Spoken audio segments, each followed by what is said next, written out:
Hello guys, welcome back to my channel. आज हम करेंगे डायरेक्ट टैक्स। डायरेक्ट टैक्स में हमारा चैप्टर चल रहा था assessment of trust and institutes वाला। उसमें आज हमें करना है इलस्ट्रेशन 8, जो क्या बोल रहा है देखते हैं। X public charitable trust register under section 12A furnishes the following data for the financial year ended on 31 March 2020। फिर income from engineering college affiliated to university, उसकी ग्रॉस रिसिप्ट कितनी है 100 लाख हैं। उससे हमें मतलब नहीं है, हमें तो कितनी है इनकम, कितनी है 10 लाख की। फिर बोल रहा है income from property held in trust, उससे है 26 लाख की। उसमें से क्या है कि out of this 2 lakh was not received during the year. ये इसका मतलब है कि 2 लाख इस साल रिसीव नहीं हुए, तो हम ये लेस करते हैं ना, तो ये लेस कर देंगे। और 2 lakh last day of the year को हमें रिसीव हुए, तो ये भी हम लेस कर देंगे 2 लाख, क्योंकि ये इस साल खर्च नहीं होंगे, अगले साल खर्च करेंगे, इसलिए इनको भी 2 लाख को लेस कर दिया। फिर है net income from business held under trust, उसकी कितनी है 2 लाख की। फिर है amount spent on free scholarship, free meals and free medical relief, उस पर कितना किस खर्च किया 9 लाख, ये भी लेस कर देंगे हम।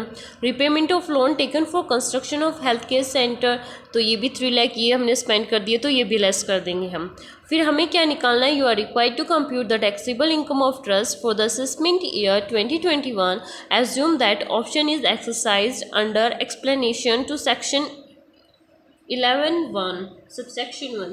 अब है इसका, हमने और क्वेश्चनों में क्या किया कि सिंपली जैसे क्वेश्चन ने पूछा है वैसे ही किया है। अब इसमें क्या बोल रहा है कि एक तो ऑप्शन नॉर्मली हम जैसे करते हैं वैसे करना है, एक करना है कि जब जो ये ट्रस्ट है, ये जो अपनी इंजीनियरिंग कॉलेज चला रहा है, एक तो चला रहा है कि प्रॉफिट अर्न करने के तरीके से चला रहा है, और एक ऐसे ही चला रहा है कि उसका मेन ऑब्जेक्टिव ये नहीं है कि वो प्रॉफिट कमाए, तब ये इसकी जो इनकम है उसको नील मान लेंगे उसमें तो, और एक में इसकी इनकम को मान लेंगे। वो दो पॉइंट ऑफ व्यू से करना है, तो वो देखते हैं हम कैसे करना है। Computation of total income of x public charitable trust for the assessment year 2021। अब इसमें हमें 2 हेड लगाने हैं, एक तो जिसका पर्पस है प्रॉफिट कमाने का, एक पर्पस है जिसका प्रॉफिट नहीं कमाने का। अब वो प्रॉफिट कमा रहा है, तो उसमें क्या है, income from engineering college affiliated to university, उसमें कितनी इनकम देखी थी हमने 10 लाख की इनकम देखी थी, तो वो लिख लिया। और इसमें क्यों है, इसमें not purpose for the profit, तो जो ये इंजीनियरिंग कॉलेज से जो भी इनकम हो रही है उसको नील ले लेगा ये।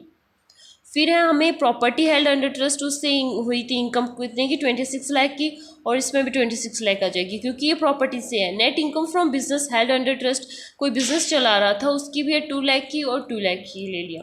ये हमारे पास टोटल इनकम आ गई। अब टोटल इनकम में से हम क्या करते हैं, 15% स्टैंडर्ड डिडक्शन देते हैं, तो 38 लाख का 15% होता है 5,70,000, तो इंडेक्स कर दिया।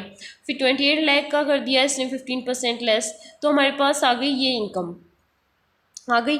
फिर हम क्या करते हैं, 15% स्टैंडर्ड डिडक्शन देने के बाद में जो हमने खर्च किया, खर्च हमने क्या किया, एक तो 9 लाख ये किया, 3 लाख ये किया, तो इनका टोटल तो 12 लाख। इसने अलग अलग भी लिख सकते हैं, इसने साथ में लिख रखा है, इसलिए 12 लाख सीधा लिख दिया।